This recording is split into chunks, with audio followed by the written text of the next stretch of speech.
সন্তান জন্মের যেই ব্যথা, ওই 1000 ভাগের 1 ভাগ ব্যথা যদি পুরুষদেরকে দেওয়া হয়, পুরুষ স্ট্রোক করে মারা যাবে। তাহলে পুরুষের সফটওয়্যার আলাদা, নারীর সফটওয়্যার।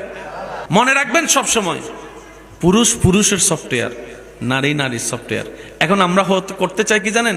স্বামীরা চাই বউরা স্বামীর মতো হোক, বউরা চাই স্বামীরা বউয়ের মতো হোক। তো দুই সফটওয়্যার তো আলাদা, মিলবে কেমনে? এসব কথা বলে না। দুই সফটওয়্যার আলাদা, মিলবে কেমনে? আচ্ছা শুনেন, পুরুষ জাতি সহজে কোনো কারোর জন্য কান্না করে? কথা বলে না। আপনারা তো জানেন, একটু বলেন না, পুরুষ জাতি সহজে কারোর জন্য কান্না করে? কোথাও বেড়াতে গেছে, 3-4 দিন 5 দিন থাকছে, থাকার পরে আবার চলে আসছে, কোনো তেমন খবর। আমার মা বোনেরা কোথাও যাইয়া যদি 1 সপ্তাহ থাকে কোন একটা ঘরে বিয়ের অনুষ্ঠানে, এই বাইরে হওয়ার সময় একজন আরেকজনকে জড়া দেয়, ওরে কান্না আছে না নাই? আবার যাওয়ার সময়